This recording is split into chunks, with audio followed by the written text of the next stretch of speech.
Ya, pasti semuanya selalu diberikan kesehatan dan juga kebahagiaan selalu ya oleh Tuhan. Nah, anak-anak, kita mau belajar. Tetapi sebelum belajar, kita mau berdoa dulu ya, supaya Tuhan menyertai kita dalam kegiatan pembelajaran nanti. Yuk, mari kita berdoa. Miss akan berdoa ya. Mari kita berdoa. Tuhan, Bapa kami yang berada dalam kerajaan surga, terima kasih ya Bapa untuk berkat yang telah Kau berikan hari ini. Sebentar lagi Bapa, kami mau belajar, kiranya Kau membimbing kami satu persatu ya Tuhan, supaya kami dapat bisa belajar dengan baik, dan juga Kau berkati setiap Bapak Ibu Guru yang akan membimbing dan mengajar kami. Terima kasih Bapak, terima kasih Yesus, kami telah berdoa dan mengucapkan syukur. Haleluya, amin. Anak-anak, sekarang kita mau belajar mengenai tema 3, subtema yang kedua. Tetapi Miss akan menyampaikan materi tentang PPKN. Ya, kita mulai ya anak-anak. Kita lihat gambar di samping. Ya, ini si Tony sedang jatuh anak-anak. Lalu, apa yang kita lakukan sebagai teman Tony? Ya betul, pasti kita menolong Tony supaya Tony dapat bisa kembali berdiri. Dan apabila dia terluka, kita harus obati luka-lukanya itu sebagai bentuk tolong-menolong. Anak-anak sebagai makhluk sosial, sikap tolong-menolong ini sangat perlu dilakukan anak-anak. Ya anak-anak, sekarang contoh dari kegiatan tolong-menolong itu adalah kegiatan gotong royong. Nah anak-anak, apakah kalian tahu kegiatan gotong royong itu?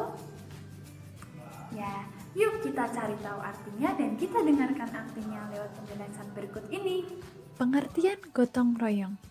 Istilah gotong royong berasal dari bahasa Jawa.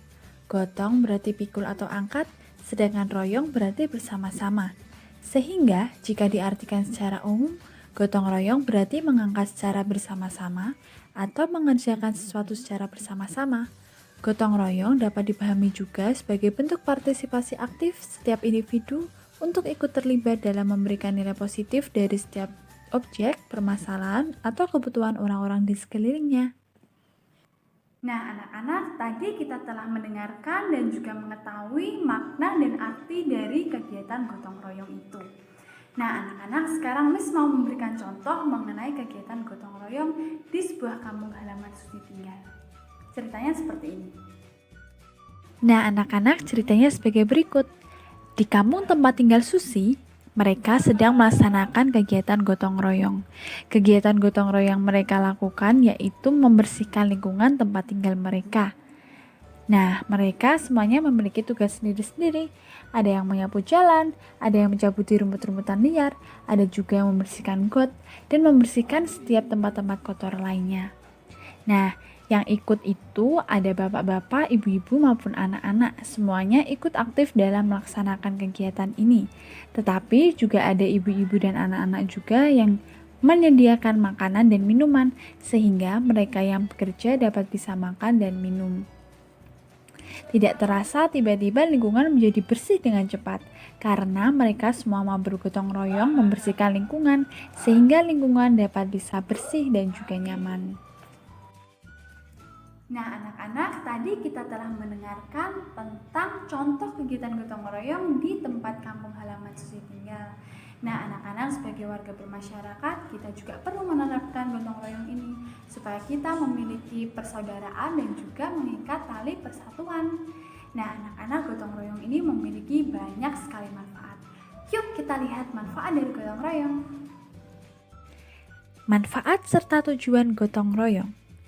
Gotong royong ini memiliki tujuan dan juga manfaat diantaranya sebagai berikut. Yang pertama, menumbuhkan sikap saling tolong-menolong, saling membantu, sukarela, dan juga kekeluargaan.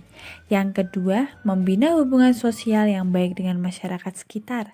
Yang ketiga, menciptakan rasa kebersamaan dan kasih sayang. Yang keempat, mempererat tali persaudaraan. Yang kelima, meringankan pekerjaan serta juga mempercepat penyelesaian dalam pekerjaan. Yang keenam, menciptakan rasa persatuan dan kesatuan dalam lingkungan masyarakat. Dan masih banyak tujuan dari gotong royong lainnya ya anak-anak. Nah anak-anak, itu tadi adalah manfaat dari gotong royong. Nah, dengan kegiatan gotong royong itu, kita dapat bisa saling menjaga kerukunan dan juga persatuan dengan orang lain. Karena dalam gotong royong itu kita pasti berkomunikasi dengan orang lain kan? Nah, maka dari itu kita menjadi semakin akrab dengan mereka. Dan juga kegiatan gotong royong itu membuat pekerjaan kita cepat selesai karena kita bekerja dengan orang lain, dengan bantuan orang lain untuk mencapai tujuan bersama sehingga pekerjaannya dapat bisa terselesaikan dengan baik. Nah, sekarang anak-anak, Miss mau memberikan kalian contoh mengenai kegiatan gotong royong di lingkungan masyarakat tinggal, di sekolah, dan juga kita lihat ini. Contoh gotong royong di lingkungan sekolah. Yang pertama, gotong royong membersihkan kelas atau yang biasa disebut dengan piket. Yang kedua, membuat mading kelas atau majalah dinding. Yang ketiga, kerja bakti membersihkan lingkungan sekolah. Yang keempat, membuat taman depan kelas. Dan yang kelima, kerja kelompok di kelas. Nah, anak-anak, sekarang kita mau melihat contoh kerjasama di lingkungan masyarakat. Yang pertama, kita dapat melihat contoh yaitu membangun rumah bersama-sama dengan warga supaya rumahnya dapat cepat selesai. Lalu yang kedua yaitu membersihkan sungai di lingkungan tempat tinggal mereka supaya sungainya bersih. Lalu yang ketiga itu kita dapat melihat orang-orang sedang menggali sampah. Ya, supaya lingkungan tempat tinggal mereka tidak kotor. Contoh gotong royong di lingkungan rumah tempat tinggal. Pada gambar itu kita dapat melihat bahwa semua anggota keluarga sedang membersihkan rumah tempat tinggal mereka.